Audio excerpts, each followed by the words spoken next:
大家好，我是 Living Sky， 欢迎来到我的频道。今天我要跟大家分享的是一道色香味俱全的野米饭。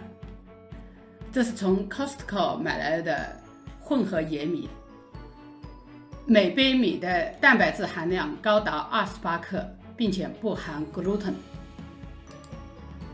这种米很容易煮，将1杯米加2杯水放进电饭锅，启动煮饭模式，等到跳闸就可以了。煮熟的野米饭又香又软，而且不粘连，最适合炒饭。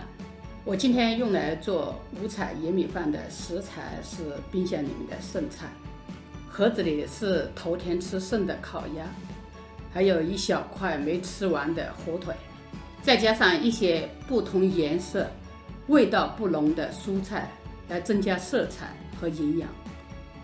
将所有的食材都切成花生粒大小的丁，然后分门别类放置一边备用。烤鸭和火腿是主导这道五彩野米饭的味道，黄瓜、番茄和葱花是用来调色和增加香味。它们都是可以直接吃的，不需要过度加工。只有白菜花需要先炒熟调味才能用。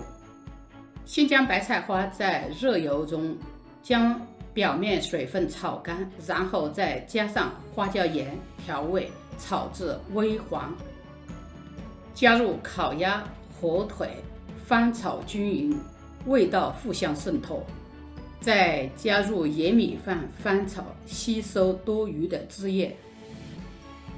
当炒饭微微发干时，加入些许的生抽，然后加入黄瓜和番茄，翻拌均匀，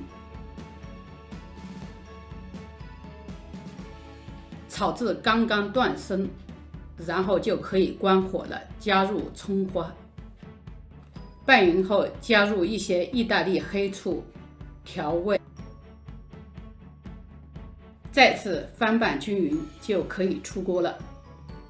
这道颜色漂亮、营养丰富的野米饭非常适合作为工作午餐。今天的分享就到这里，谢谢大家，我是 Living Sky。如果喜欢我的视频，欢迎订阅我的频道，下次再见，拜拜。